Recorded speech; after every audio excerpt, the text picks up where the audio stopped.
guys, it's Pastor Ken here. Just want to share with you another devotional thought and a quick prayer at the end of this video. But there's so much stuff going on. It's crazy, and even it's not just COVID anymore. It's the whole economy. It's what's happening in the world. Our lives are being turned upside down in many ways. But we look to God, we trust in Him. Even though we're believing for breakthrough, it doesn't necessarily negate the fact that some of us feel like we're caught between a rock and a hard place. On the one hand, we've got to stay at home. On the other hand, we can't go out and work, and the social issues and pressures, the financial pressures, we're kind of like we're stuck between two immovable things, a rock and a hard place.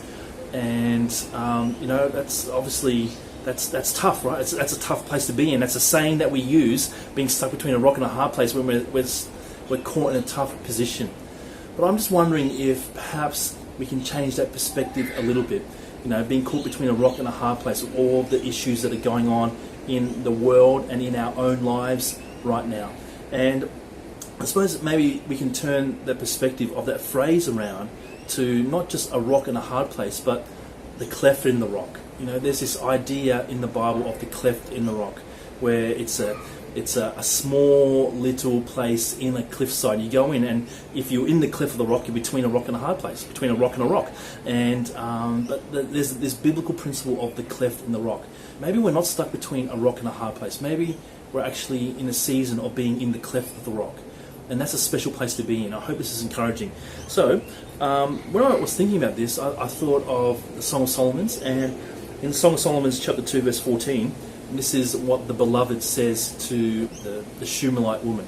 And he says, "My dove, in the clefts of the rock, in the hiding places on the mountainside, show me your face, let me hear your voice, for your voice is sweet and your face is lovely." Song of Solomon is a poetic book that describes the romantic love between a man and a woman. And here, the beloved is calling his beloved a dove and saying, "Come with me to this place of intimacy between a rock and a hard place, the cleft in the rock. I want to hear your voice. I want to see your face. I want to be intimate with you." And that's kind of cool, right? Rather than just a place of pressure, maybe there's a place of intimacy in the cleft of the rock. But it actually goes even further back, this biblical idea of the cleft in the rock. It's not just a place of two lovers meeting. It's actually a place where God meets with His people. And I suppose the most famous and the archetypal cleft in the rock is Moses in Exodus chapter 33. And Moses cries out to God, "God, show me your glory." And God says, "You know what? You can't handle my glory. You can't handle it all. Hop in this cleft in the rock, go in there, and I'm going to cover you while you're in this cleft of the rock. And I'm going to reveal myself to you. I'm going to tell you who I am. I'm going to reveal my character." And we read in Exodus 34, actually, where God reveals His name to Moses. He says, "Yahweh, Yahweh," or I am, slow to anger, full of grace, full of compassion, full of loving kindness. And this is who God reveals Himself to Moses. Moses is in between the rock and the hard place. Or, change our perspectives, he's in the place of the cleft in the rock, where God reveals Himself. So biblically speaking, the cleft in the rock is a place of intimacy. It's a place where lovers say, "I want to hear your voice. Your voice is like music to me." It's a place of, "I want to see your face. Your face is beautiful to me." It's not only a place of intimacy, it's a place of revelation. So God is calling us to see our situation. Maybe we characterize it as between a rock and a hard place. God's calling us to see it as the cleft in the rock. And He's saying, this is the place right now in this season where you think it's hard and tough. This is the time. Don't see it as a rock and a hard place. See it as the cleft in the rock, because this is the time where I want you to speak to me. I want to hear your voice. I want to see your face. This is the time of intimacy. This is what God is calling us to. Not only is He calling us to speak to Him because He loves the sound of our voice, according to Song of Solomon chapter 2 verse 14, but it's also a place where He wants to show us who He is. He wants to reveal Himself.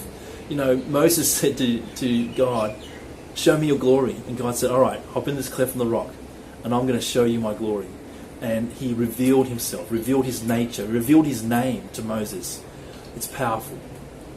So I just wanted to maybe encourage us that what we feel like is a rock and a hard place situation, an impossible situation, actually, maybe it's, if we change our perspective, it's the biblical cleft in the rock, not a rock in a hard place. It's a place of God calling us to intimacy with Him, where He wants to hear us and He wants to reveal Himself. So I just want to pray into that. God, I thank you so much for who you are. And even though there is legitimate stresses going on in our lives right now, and there's legitimate issues and obstacles that need to be overcome, there is a rock on one side and a hard place on the other, and it seems like an impossible situation. God, I pray that you'd help us to see how what the world will characterize our situation as between a rock and a hard place. You're saying it's actually the cleft in the rock. It's the biblical cleft in the rock, where intimacy takes place, where revelation takes place, where you're wanting us to say, where you're inviting us, tell me, speak to me, show me your face, I want to spend time with you. And also, it's the place where you're saying, wait here, I'm gonna show you who I am. I'm gonna reveal myself, I'm gonna reveal my glory, and your face is gonna shine, you'll never be the same again. So God, I just pray that in this season that's hard, in the natural, I thank you, Lord, it'll be full of intimacy in the supernatural, in the spiritual. So Lord, we just pray that over everyone who's listening right now, over the members of Every Nation Melbourne, we thank you that you can turn the rock and the hard place into the cleft in the rock. In your name we pray, Jesus. Amen. Well, guys, I hope that was encouraging. Actually, it encouraged me a bit. But as always, be blessed.